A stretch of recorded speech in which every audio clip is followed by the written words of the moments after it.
بسم اللہ الرحمن الرحیم الحمد للہ رب العالمین والصلاة والسلام علی رسول خیر خلقہ محمد وعلی آلہ وصحبہ اجمعین سبحانک لا علم لنا الا ما علمتنا انک انت العلیم الحکیم ربی زدنی علما ربی زدنی علما ربی زدنی علما رب اشرح لی صدری ویسر لی امری واحلل عقدۃ من لسانی یفقهوا قولی باب ما یلبس المحرم، یہ باب ہے ان چیزوں کے بیان میں جو محرم پہن سکتا ہے، حالت احرام میں جو چیزیں محرم پہن سکتا ہے ان چیزوں کا بیان، اور یہ بھی کہہ سکتے ہیں کہ احرام کے کپڑوں کا بیان۔ وبی قال حدثنا مسدد واحمد بن حنبل کلاہما قال حدثنا سفیان عن الزہری عن ابیہ قال، عبداللہ بن عمر بن العاص رضی اللہ تعالی عنہ سے روایت ہے، فرماتے ہیں سأل رجل رسول اللہ صلی اللہ علیہ وسلم ما يترك المحرم من الثياب، فرماتے ہیں ایک شخص نے رسول اللہ صلی اللہ علیہ وسلم سے پوچھا کہ محرم آدمی کون سے کپڑے پہن سکتا ہے، یعنی محرم آدمی ما يترك المحرم من الثياب، محرم آدمی کون سے کپڑے نہ پہنے، یعنی کون کون سے کپڑے ہیں جو محرم آدمی کے لیے پہننا جائز نہیں ہے۔ فقال، نبی علیہ السلام نے فرمایا لا يلبس القمیص والبرنس، قمیص بھی نہیں پہن سکتا، یعنی سلے ہوئے کپڑے، قمیص جبہ وغیرہ یہ نہیں پہن سکتا۔ والبرنس، اسی طرح عمامہ یا پگڑی ٹوپی وغیرہ نہیں پہن سکتا۔ ولا السراویل، اسی طرح پجامہ نہیں پہن سکتا سلا ہوا۔ ولا العمامۃ، اور پگڑی بھی نہیں پہن سکتا۔ ولا ثوبا مسہ ورس ولا زعفران، اور اسی طرح نہ کوئی ایسا کپڑا پہن سکتا ہے جس میں ورس یا زعفران لگا ہوا ہو۔ ورس ایک قسم کی خوشبودار گھاس ہے جس سے کپڑے وغیرہ رنگے جاتے تھے اس وقت، تو اس کو ورس کہتے ہیں۔ تو اگر وہ خوشبودار گھاس سے اگر کپڑا رنگا ہوا ہے تو وہ کپڑا بھی نہیں پہن سکتے، اس لیے کہ اس میں خوشبو ہے، اور محرم کے لیے خوشبو لگانا یا خوشبودار کپڑا پہننا یہ جائز نہیں ہے۔ ولا زعفران، اور اسی طرح زعفران سے رنگا ہوا کپڑا بھی نہیں پہن سکتا، اس لیے کہ اس میں بھی خوشبو ہوتی ہے۔ ولا الخفین الا لمن لا یجد نعلین، اور اسی طرح موزے بھی نہیں پہن سکتا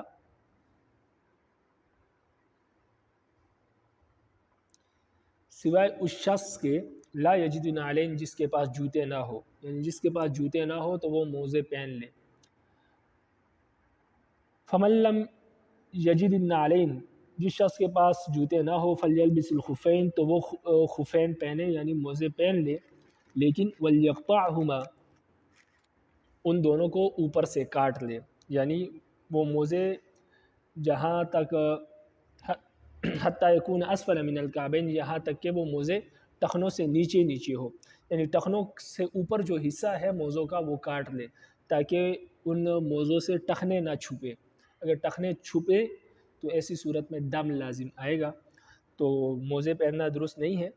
ہوائی چپل وغیرہ پہنے، لیکن اگر کسی کے پاس جوتے نہیں ہیں تو ایسی صورت میں وہ موزے پہن لے، لیکن اس کو اوپر والے حصے کو، جو ٹخنوں سے اوپر والے حصہ ہے اس کو کاٹ دے تاکہ اس میں ٹخنے نہ چھپے،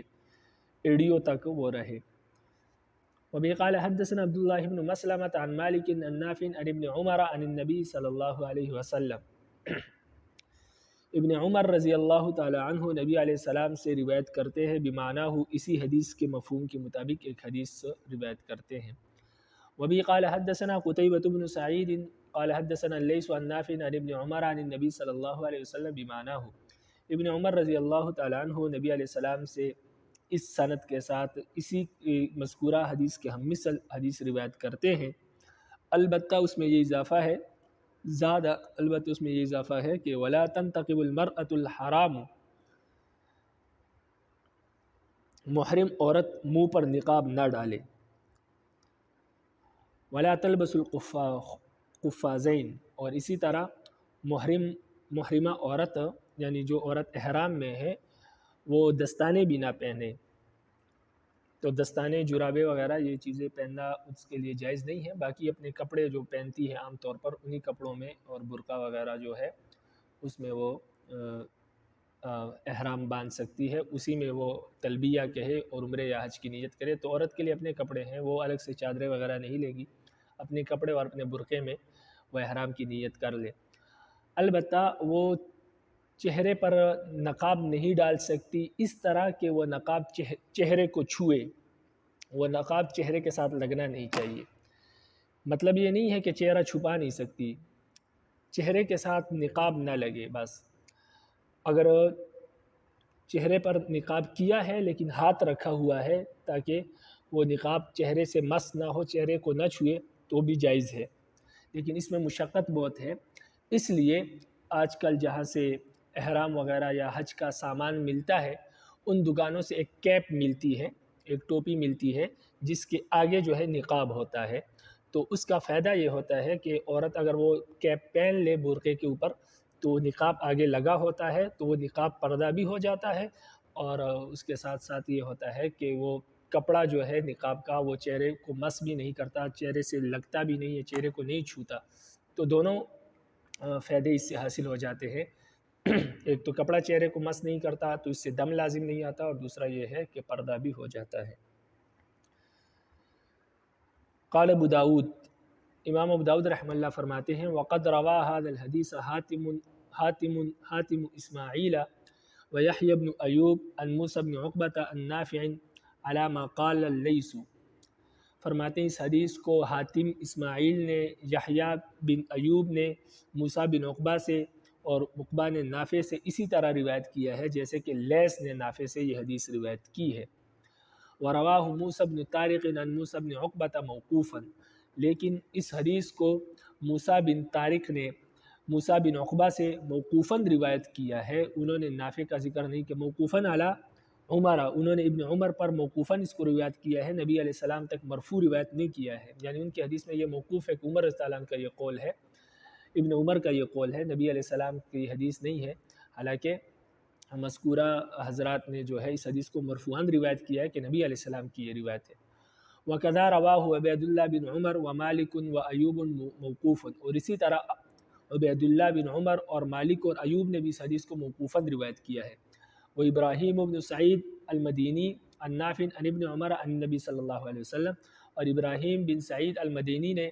اس کو مرفوعاً روایت کیا ہے ابن عمر سے. اس میں یہ ہے کہ نبی علیہ السلام سے مروی ہے کہ المحرمۃ لا تنتقب ولا تلبس القفازین, کہ محرمہ عورت جو ہے وہ نہ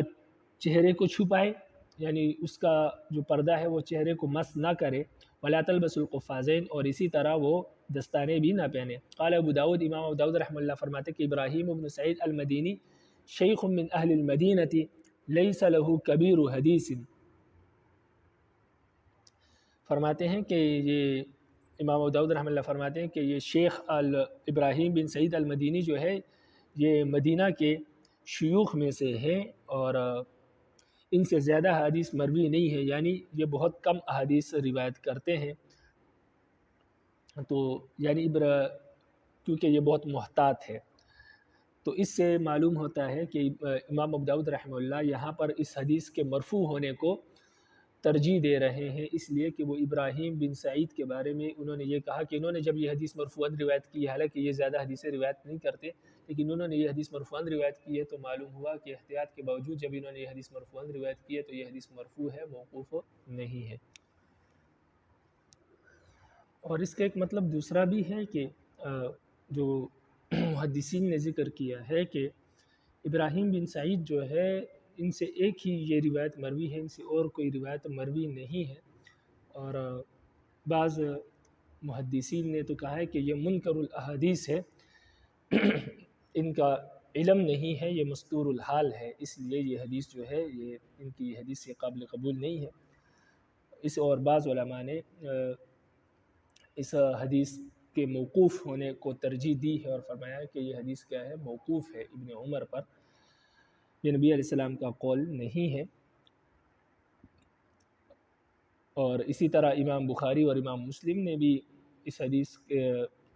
حدیث میں مرفوع اور موقوف ہونے کے اختلاف کی طرف اشارہ کیا ہے. لیکن جو بڑے محدثین ہیں، کبار محدثین، انہوں نے کوئی حتمی فیصلہ نہیں کیا ہے، اختلاف ذکر کیا ہے۔ لیکن جہاں تک احناف کا تعلق ہے تو احناف کی اصول فقہ کے مطابق اگر اس حدیث کو دیکھا جائے تو یہ ایسی حدیث ہے، ایسی بات ہے کہ جو ما وراء العقل ہے، خلاف قیاس ہے، اور جب کسی صحابی سے خلاف قیاس کوئی بات مروی ہو تو وہ نبی علیہ السلام کی حدیث ہوتی ہے۔ لیکن یہ تو تب ہے کہ جب وہ حدیث وہ اس صحابی پر موقوف ہو اور اس کی کوئی مرفوع روایت موجود نہ ہو، لیکن یہ تو ایسی حدیث ہے کہ خلاف قیاس بھی ہے، لیکن ساتھ ساتھ یہ موقوفاً اس کے ساتھ ساتھ یہ مرفوعاً بھی روایت ہے ابن عمر سے۔ تو جب مرفوعاً بھی روایت موجود ہے اور خلاف قیاس بھی ہے تو پھر لا محالہ اس میں کوئی شک نہیں ہے کہ یہ نبی علیہ السلام کی حدیث ہے، اور یہ ابن عمر رضی اللہ عنہ کا قول نہیں ہے۔ انہوں نے اگر یہ بات کہی ہے تو لازمی نبی علیہ السلام سے سنی ہوگی، یہی اصول فقہ کا قاعدہ ہے۔ وبه قال حدثنا قتيبة بن سعيد قال حدثنا إبراهيم بن سعد المدني النافع عن ابن عمر عن النبي صلی اللہ علیہ وسلم۔ ابن عمر رضی اللہ تعالیٰ عنہ سے روایت فرماتے ہیں کہ المحرمۃ لا تنتقب ولا تلبس القفازین، کہ محرمہ عورت جو ہے وہ نہ تو چہرے پر نقاب ڈالے گی اور نہ ہی وہ دستانے پہنے گی، یعنی گلفز نہیں پہنے گی، دستانے نہیں پہنے گی، کیونکہ اس سے دم لازم ہے۔ اسی طرح جرابے بھی نہیں پہن سکتی۔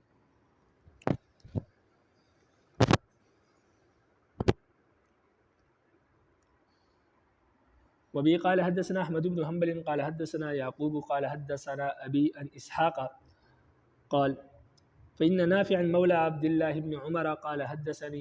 عن عبد الله بن عمر أنه سمع رسول الله صلى الله عليه وسلم نهى نساء في إحرامهن عن القفازين والنقاب وما مس الورس والزعفران من الثياب۔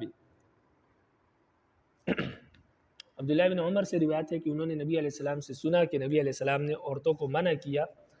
ان کے احرام کی حالت میں دستانے پہننے سے، والنقاب منہ پر نقاب ڈالنے سے، وما مس الورس والزعفران اور ایسے کپڑے پہننے سے جس کو ورس یا زعفران کے ذریعے سے رنگا گیا ہو۔ ورس کی تعریف اوپر گزر چکی کہ یہ خوشبودار گھاس تھا، خوشبودار گھاس ہے جس سے اس زمانے میں کپڑوں کو رنگا جاتا تھا، اور زعفران تو عام ہے۔ تو ایسے کپڑے بھی نہ پہنے جائیں جس کو زعفران یا ورس لگا ہو۔ وَلْتَلْبِسْ بَعْدَ ذَلِكَ مَا أَحَبَّتْ من الوان الثياب معصفرا او حزا او حليا او سراويل او قميصا او خفا۔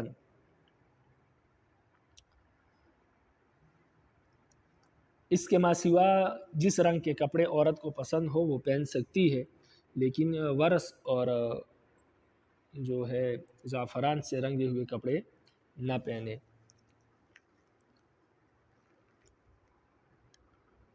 اس کے ماں سوا جو بھی کپڑے ان کو پسند ہو وہ پہن سکتی ہے۔ معصفراً کسی بھی زرد رنگ سے کپڑے رنگے ہو تو وہ پہن سکتی ہے۔ اسی طرح او حزن یا ریشمی کپڑے، او حلیاً یا زیور، او سراویلا یا پجامہ، او قمیصاً اسی طرح قمیص کرتا وغیرہ پہن سکتی ہے، او خفاً اسی طرح موزے بھی پہن سکتی ہے۔ تو اس حدیث سے معلوم ہوا کہ احرام کی حالت میں جرابے پہن سکتے ہیں، صرف دو کام یعنی دستانے، گلفز، اور جو ہے نقاب اس صورت میں کرنا کہ وہ چہرے کو چھوئے،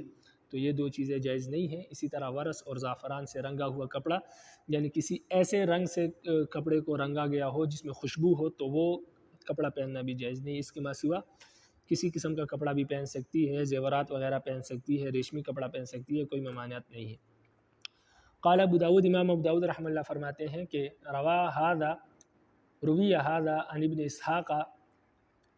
عبدہ و محمد بن سلمہ عن محمد بن اسحاق الى قولی وما مس الورس والزعفران من الثياب لم يذكر ما بعدہ۔ فرماتے ہیں کہ اس حدیث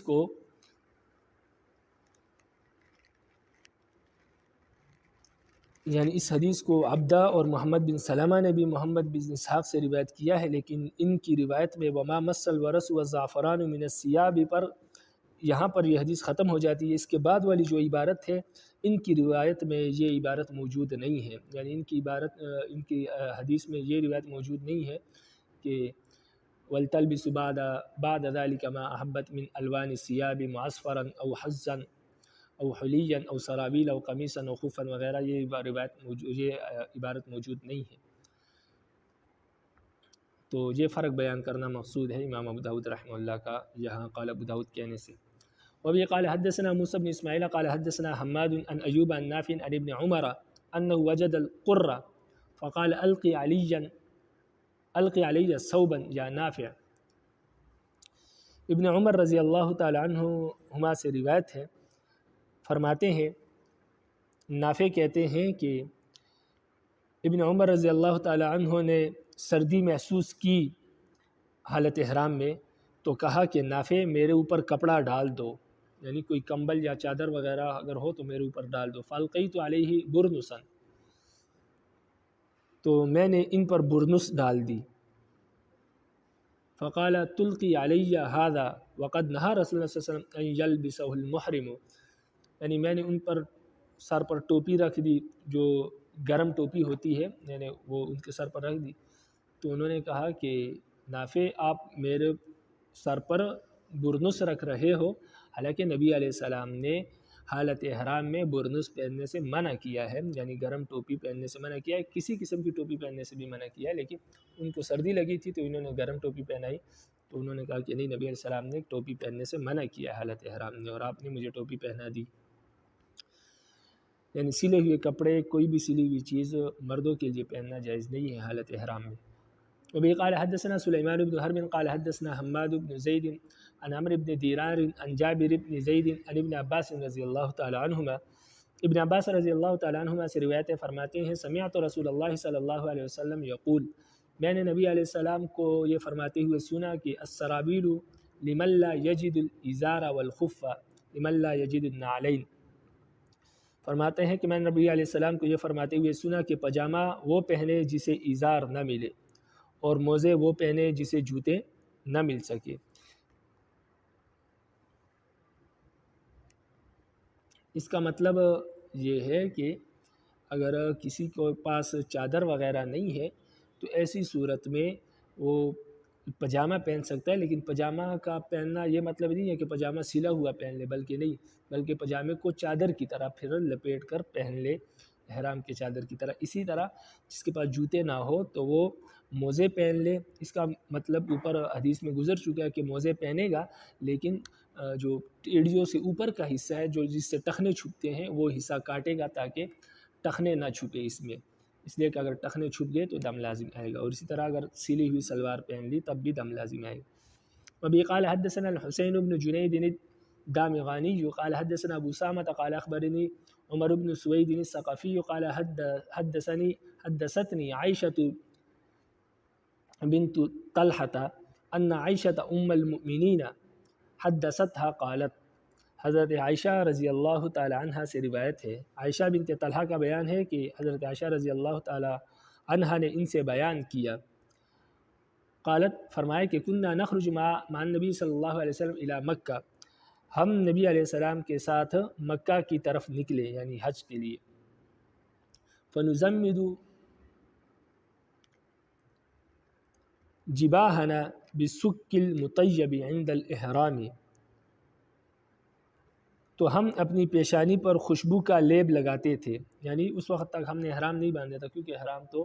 ذوالحلیفہ میں جا کر باندھا، تو فرمایا کہ ہم اپنے چہرے پر خوشبو کا لیب لگاتے تھے۔ کب؟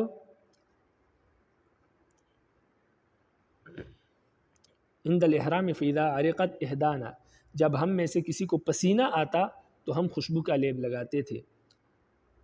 اپنے چہروں پر،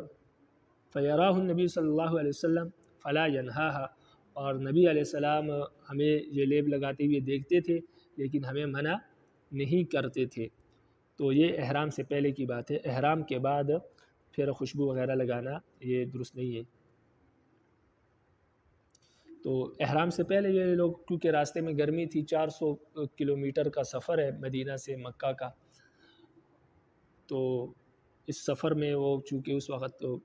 تیز سواریاں نہیں تھی، یہی اونٹوں کے ساتھ، کچھ پیدل تھے،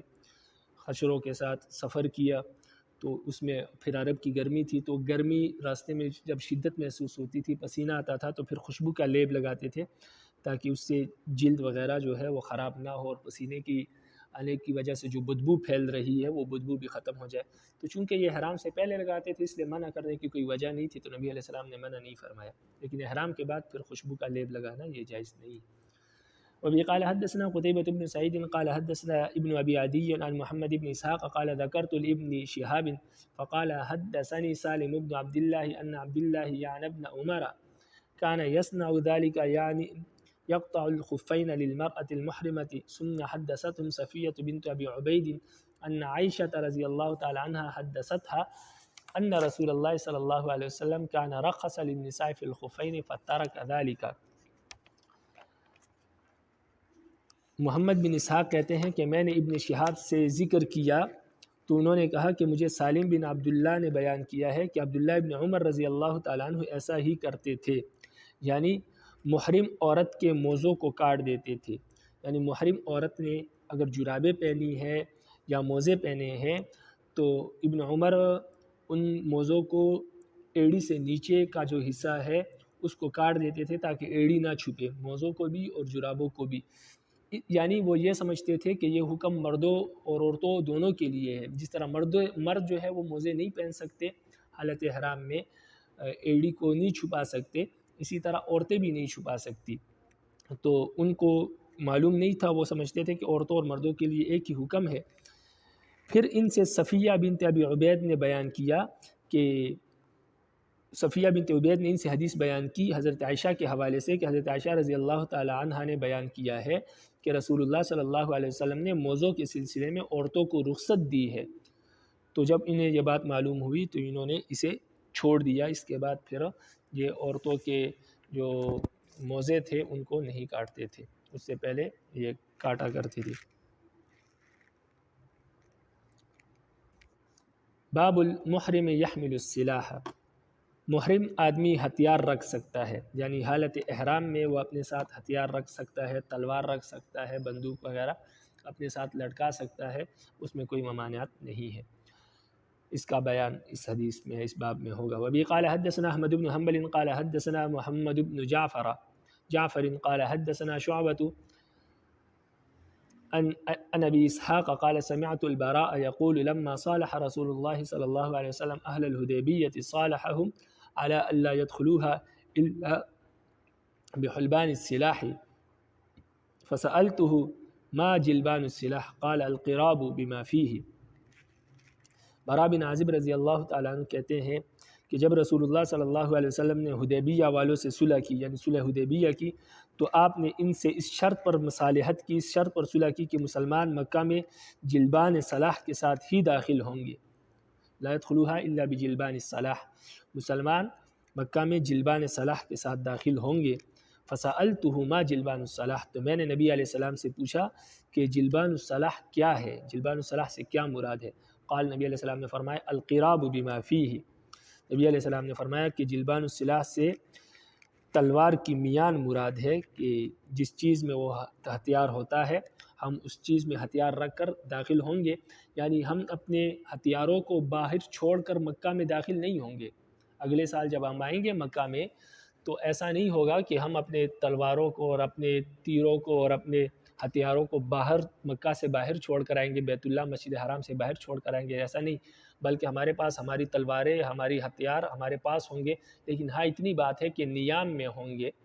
ہم ننگی تلواریں لے کر نہیں آئیں گے اپنے ہاتھوں میں اٹھا کر، ہاں نیام میں تلواریں ہوں گی لیکن ہمارے پاس ہی تلواریں ہوں گی۔ تو اس شرط پر نبی علیہ السلام نے صلح کی کہ آئندہ سال ہمارے ساتھ ہمارے ہتھیار ہوں گے اور ہم عمرے کو آئیں گے۔ تو اس سے معلوم ہوا کہ ہتھیار اپنے پاس رکھنا، اسلحہ اپنے پاس رکھنا حالت احرام میں جائز ہے۔ باب فی المحرمۃ تغطی وجہہا، یہ باب ہے اس محرمہ عورت کے بیان میں جو منہ ڈھک سکتی ہے، یعنی ان محرم عورتوں کے بارے میں جو اپنے چہرے کو ڈھانپ سکتی ہے، ان کا بیان، یعنی کون کون سی عورتیں اپنے چہرے کو ڈھانپ سکتی ہے، تو اس کا بیان ہوگا اس باب میں۔ وبه قال حدثنا احمد بن حنبل قال حدثنا هشيم قال حدثنا يزيد بن ابي زياد عن مجاهد عن عائشہ رضی اللہ تعالی عنہ،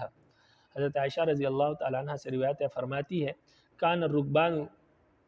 یمرون بنا ونحن محرمات مع رسول اللہ صلی اللہ علیہ وسلم فاذا حاذوا بنا سدلت احدانا جلبابها من رأسها على وجهها فاذا جاوزونا کشفناه۔ ام المؤمنین حضرت عائشہ رضی اللہ تعالیٰ عنہ کہتی ہے کہ سوار ہمارے یعنی قافلے ہمارے سامنے سے گزرتے تھے، جب ہم نے احرام باندھا تو ہم بھی راستے میں تھے اور قافلے بھی ہمارے پاس سے گزرتے تھے اور ہم رسول اللہ صلی اللہ علیہ وسلم کے ساتھ احرام باندھے ہوئے تھے۔ جب سوار یعنی قافلے ہمارے سامنے آ جاتے تو ہم اپنے نقاب اپنے سر سے چہرے پر ڈال لیتے تھے، اور جب وہ گزر جاتے تو ہم اپنے نقاب کو اوپر اٹھا لیتے تھے۔ تو اس سے معلوم ہوا کہ حالت احرام میں بھی عورت کو چاہیے کہ وہ چہرے کا بھی پردہ کرے، یہ نہیں ہے کہ وہ چہرہ اس کا کھلا رہے اور وہ طواف کرے اور سعی بین صفا والمروہ یا حج کے ارکان کرے۔ تو یہ ہے کہ جو نقاب ہے وہ چہرے کے ساتھ چہرے کو چھوئے نہ، چہرے کے ساتھ لگے نہ اس کا کپڑا۔ تو اگر کوئی موجود نہ ہو تو ایسی صورت میں کیونکہ مشقت ہے تو اٹھا لے تو کوئی بات نہیں ہے، جس طرح ازواج مطہرات اٹھا لیا کرتی تھی جب کوئی نہیں ہوتا تھا، نبی علیہ السلام کے ساتھ تھی۔ لیکن جب کوئی قافلہ آتا یا غیر محرم آتا تو پھر وہ نیچے کر لیتی اور ہاتھ رکھ دیا کرتی تھی تاکہ وہ چہرے کے ساتھ چھوئے نہ۔ لیکن آج کل چونکہ آبادی زیادہ ہے، آبادی کے تناسب کی وجہ سے کوئی مقام ایسا نہیں ہوتا حج میں کہ جہاں پر جو ہے چہرہ کھلا رکھا جا سکے اور وہاں پر کوئی موجود نہ ہو، تو اس لیے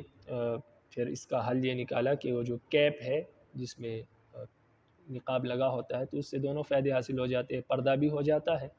اور وہ چہرے کو نقاب مس بھی نہیں کرتا۔ اور اگر کیپ نہ ہو تو ایسی صورت میں ہاتھ رکھا جائے گا، لیکن ہاتھ رکھنا یہ بہت مشقت کی بات ہے، اس میں بہت تکلیف ہے، بہت مشقت ہے، اس وجہ سے یہ مسلسل ہاتھ نہیں رکھ سکتی، اس لیے کیپ لگائی جائے گی۔ لیکن حالت احرام میں بھی اگر کیپ نہیں بھی ہے تب بھی اگر غیر محرم سامنے ہے تو پردہ کیا جائے گا، اپنے چہرے کو چھپایا جائے گا۔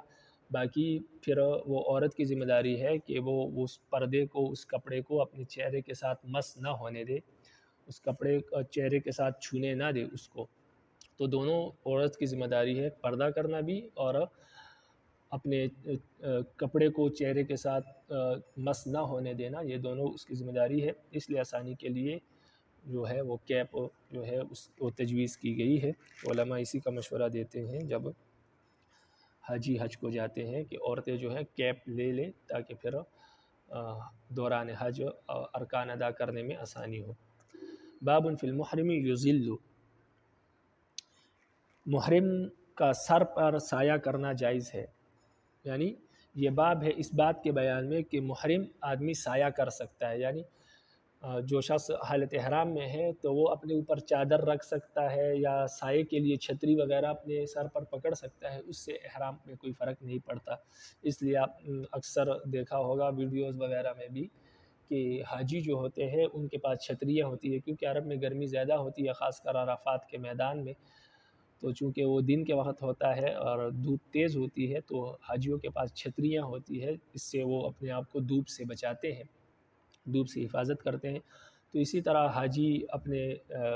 آپ کو دھوپ سے بچانے کے لیے اور سایہ لینے کے لیے کسی چیز کو استعمال کر سکتا ہے بطور سایہ لینے کے لیے، لیکن اس کو سر کے اوپر نہیں رکھے گا، سر سے جدا ہو وہ چیز، سر کے ساتھ مس نہ ہو، سر کو نہ چھوئے وہ چیز۔ جس طرح چھتری اوپر پکڑی جاتی ہے سر کے ساتھ نہیں لگتی، تو اس طرح جائز ہے، اگر سر کے ساتھ لگے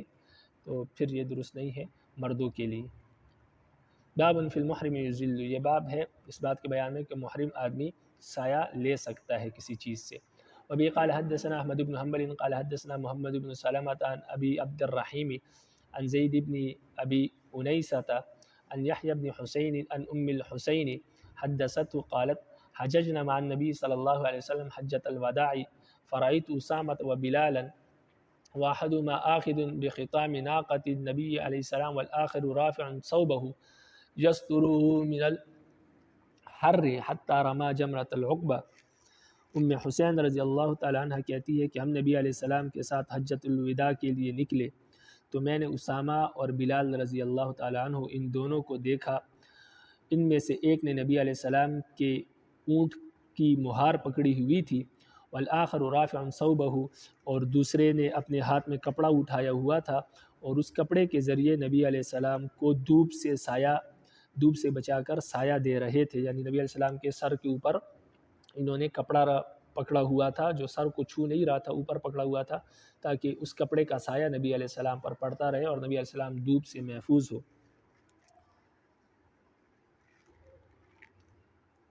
اور یسترہ من الحر، تاکہ اس سائے کی وجہ سے نبی علیہ السلام جو ہے وہ گرمی کی شدت سے بچے رہے۔ تو انہوں نے یہ کپڑا اسی طرح پکڑا ہوا تھا حتی رما جمرۃ العقبہ، یہاں تک کہ آپ صلی اللہ علیہ وسلم نے جمرہ عقبہ کی رمی کی، تو رمی کرنے کے بعد جب واپس آئے اور احرام کھول دیا تو اس وقت تک انہوں نے کپڑا رکھا ہوا تھا، یعنی پورا دن انہوں نے کپڑا نبی علیہ السلام کے اوپر اس طرح پکڑا ہوا تھا۔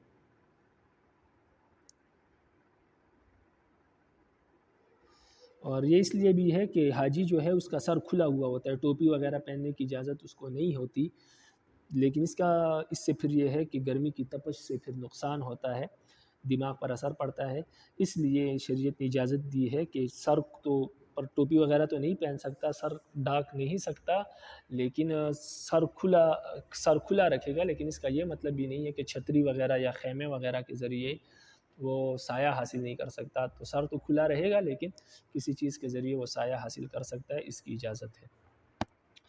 باب المحرم یحتجم، یہ باب ہے اس بات کے بیان میں کہ محرم آدمی پچنے لگوا سکتا ہے، یعنی محرم حالت احرام میں حجامہ لگوا سکتا ہے، جو زائد خون ہے، گندا خون ہوتا ہے چمڑے اور گوشت کے درمیان، جس کو حجامے کے ذریعے نکالا جاتا ہے، تو وہ گندا خون اگر اس کو جسم میں بوجھ محسوس ہو رہا ہے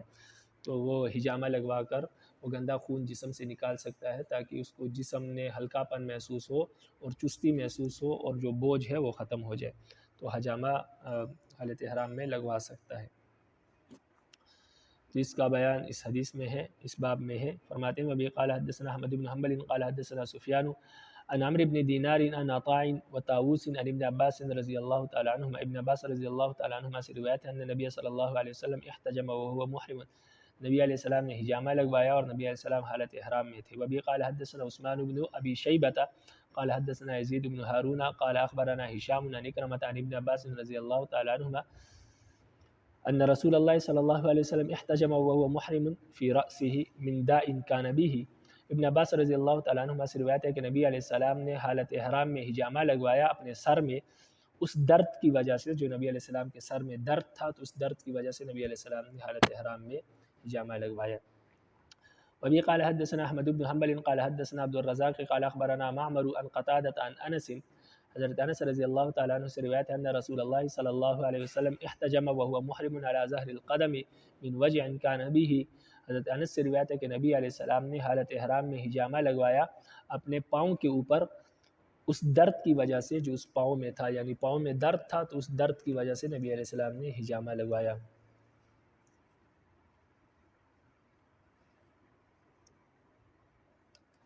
باب یکتحل المحرم، یہ باب ہے کہ محرم آدمی سرما لگا سکتا ہے، یعنی حالت احرام میں محرم آدمی سرما لگا سکتا ہے، اس کا بیان ہے اس باب میں۔ وبی قال حدثنا احمد بن حنبل قال حدثنا سفیان عن ایوب بن موسیٰ عن نبیہ بن وہب قال اشتکا عمر بن عبید اللہ بن معمر عینیہ فارسل الى ابان بن عثمان قال سفیان وهو امیر الموسم ما يصنع بهما قال ازمدهما بالصبر فإني سمعت عثمان يحدث ذلك عن رسول اللہ صلی اللہ علیہ وسلم۔ نبی بن وہب کہتے ہیں کہ عمر بن عبید بن معمر کی دونوں آنکھیں دکھنے لگی، یعنی آنکھوں میں درد ہونے لگا، تو انہوں نے ابان بن عثمان کے پاس آئے پوچھنے کے لیے کہ آدمی ایسے وقت میں کیا کرے، یعنی انہوں نے ایک آدمی بھیجا ابان بن عثمان کے پاس کہ جب آنکھیں دکھنے لگے حالت احرام میں تو آدمی کیا کرے، یعنی وہ اپنے آدمیوں کا آنکھوں کا کیا علاج کرے، کیونکہ حالت احرام میں ہے تو کیا علاج کرے۔ سفیان کہتے ہیں کہ ابان بن عثمان نے جواب دیا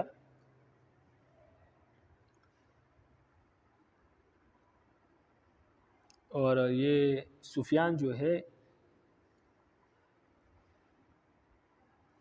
سفیان کہتے ہیں کہ اس وقت ابان جو ہے یہ حج کے امیر تھے، یعنی امیر حج یہ تھے، خطبہ حج انہوں نے پڑھنا تھا، تو اس لیے جو ہے نبیہ نے ان کی طرف آدمی بھیجا کہ ان سے پوچھے، کیونکہ یہ امیر حج ہے کہ اب میرے آنکھیں دکھ رہی ہے تو اس کا کیا علاج کرے۔ تو ابان نے کہا کہ ان دونوں پر ایلوا کا لیپ لگا لو، ایلوا کا لیپ لگا لو۔ فإني سمعت عثمان، اس لیے کہ میں نے حضرت عثمان رضی اللہ تعالیٰ عنہ سے سنا ہے، یہ غالباً حضرت عثمان رضی اللہ عنہ کے بیٹے ہیں، فرماتے ہیں کہ میں نے حضرت عثمان رضی اللہ عنہ سے سنا ہے، وہ اسے رسول اللہ صلی اللہ علیہ وسلم سے نقل کرتے ہیں، یعنی وہ یہ حدیث رسول اللہ صلی اللہ علیہ وسلم سے نقل کرتے ہیں، یعنی سرمے کا لیپ لگا لیں تو اس سے کوئی فرق نہیں پڑتا ہے۔ تو اس حدیث سے معلوم ہوا کہ حالت احرام میں سرما لگانا جائز ہے۔ وبه قال حدثنا عثمان بن ابي شيبه قال حدثنا ابن علية عن ايوب عن نافع عن نبيه بن وهب بهذا الحديث، نافع نے وہیب بن نبیہ بن وہب سے یہی حدیث روایت کی ہے۔ باب المحرم یغتسل، محرم آدمی حالت احرام میں غسل کر سکتا ہے، اس کا بیان، یعنی حالت احرام میں غسل کرنا جائز ہے، کیونکہ احرام پہلے بھی آپ کو بتایا کہ صرف ان دو چادروں کو احرام نہیں کہتے، احرام کہتے ہیں کہ دو چادریں پہن لی آپ نے، یہ احرام نہیں ہے۔ چادریں پہننے کے بعد پھر جب آپ حج یا عمرے کی نیت سے تلبیہ کہتے ہیں تو وہ احرام ہے۔ جب آپ حج یا عمرے کی نیت سے آپ نے تلبیہ کہہ دیا تو آپ کے احرام شروع ہو گیا، اب احرام کی پابندی آپ پر ہے۔ اگر آپ یہ چادریں اتار بھی دیں تب بھی آپ حالت احرام میں ہیں، اور اگر یہ چادریں پہنی ہو تب بھی حالت احرام میں ہے۔ اس لیے اگر کوئی شخص غسل کرنا چاہے تو چادریں اتار کر غسل کر لے اور دوبارہ چادریں پہن لے، یا چادریں تبدیل کرنا چاہے، کیونکہ چادر اگر گندی ہو گئی، چادریں گندی ہو گئی تو یہ چادریں اتار لے، غسل کر لے اور دوسری نئی چادریں پہن لے۔ تو یہ چادریں لوگ عام طور پر لوگ سمجھتے ہیں کہ یہ جو دو چادریں حاجی پہنتے ہیں یہ احرام ہے، یہ احرام نہیں ہے۔ احرام اصل میں اس حج کی یا عمرے کی نیت سے جو تلبیہ آپ نے کہا ہے وہ احرام ہے۔ جب آپ تلبیہ کہہ چکے حج یا عمرے کا تو آپ احرام کی پابندیوں میں آ گئے، تو آپ احرام میں ہیں ابھی۔ باقی یہ چادریں یہ احرام کی علامت ہے، اگر آپ نے یہ اتار دی تب بھی آپ حالت احرام میں ہے، اگر آپ نے پہنی ہے تب بھی حالت احرام میں ہے۔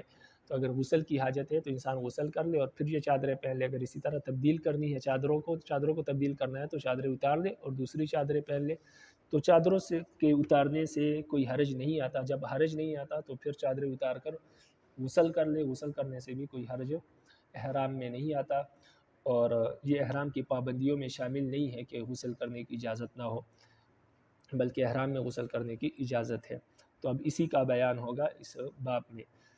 فرماتے ہیں وبی قال حدثنا عبداللہ بن مسلمۃ عن مالک عن زید بن اسلم عن ابراہیم بن عبداللہ بن حنین عن ابیہ ان عبداللہ بن عباس والمسور بن مخرمہ اختلفا بالابواء۔ فرماتے ہیں عبداللہ بن حنین سے روایت ہے کہ عبداللہ بن عباس اور مسور بن مخرمہ رضی اللہ تعالی عنہ کے مابین مقام ابوا میں اختلاف ہو گیا، ان دونوں حضرات میں اختلاف ہو گیا۔ فقال ابن عباس یغسل المحرم رأسہ،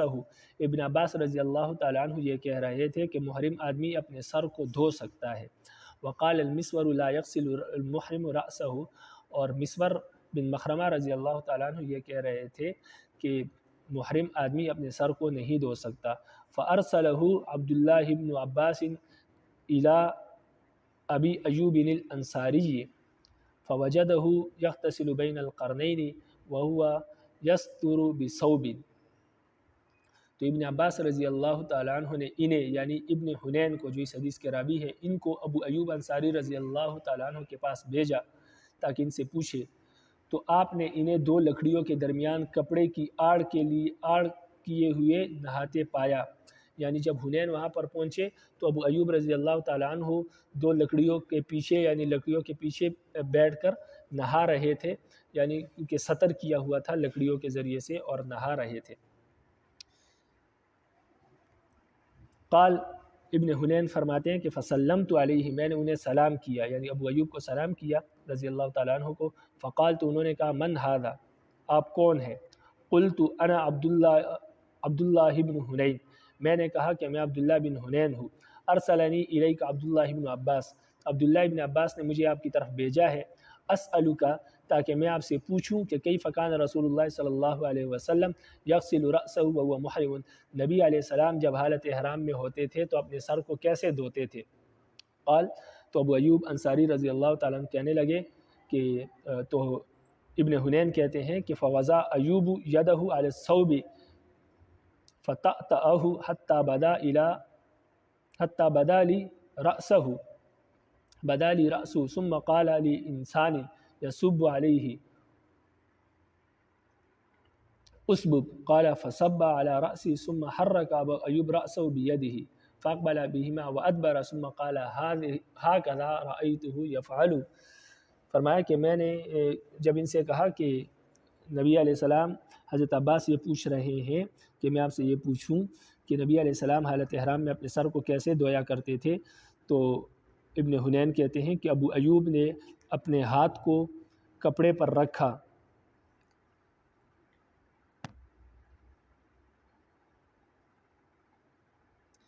اپنا ہاتھ کپڑے پر رکھا اور اسے کپڑے کو اتنا جھکایا، یعنی جو پردہ لگا ہوا تھا اس پردے پر ہاتھ رکھا اور پردہ نیچے کیا، اتنا نیچے کیا کہ مجھے آپ کا سر نظر آنے لگا، باقی جسم نہیں، صرف آپ کا سر نظر آ رہا تھا۔ تو آپ نے کیا کیا، پھر ایک دوسرے شخص سے کہا جو باہر کھڑا تھا، اس پردے کے باہر کھڑا تھا، اس سے کہا کہ میرے سر پر پانی بہاؤ۔ اس نے ابو ایوب انصاری رضی اللہ عنہ کے سر پر پانی بہایا، پانی ڈالا، اور ابو ایوب انصاری رضی اللہ تعالیٰ عنہ نے اپنے سر میں اپنے ہاتھوں کے ذریعے سے انگلیاں ڈال کر سر میں حرکت کرنے لگے، انگلیاں سر کو ملنے لگے، اپنی ہاتھوں اور انگلیوں کے ذریعے سے اپنے سر کو ملنے لگے۔ فاقبل بہما وادبر، کبھی ہاتھوں کو آگے سے پیچھے لے جاتے اور کبھی پیچھے سے ہاتھوں کو آگے لے جاتے، جیسے عام طور پر انسان اپنے سر کو دھوتے ہوئے ہاتھوں کو حرکت دیتا ہے انگلیوں کے ذریعے، کبھی آگے سے پیچھے کبھی پیچھے سے آگے اپنے انگلیوں کو حرکت دیتا ہے، سر کو دھوتا ہے، اسی طرح انہوں نے اپنے سر کو دھویا اور اسی طرح سر کو ملتے رہے۔ ثم قال، پھر کہا کہ ہکذا رأیتہ یفعل، فرمایا اسی طرح میں نے نبی علیہ السلام کو دیکھا کہ نبی علیہ السلام حالت احرام میں سر دھو رہے تھے۔ تو اس حدیث سے معلوم ہوا کہ حالت احرام میں سر دھونا، غسل کرنا یہ جائز ہے، اس کی ممانعت نہیں ہے۔ وما علینا الا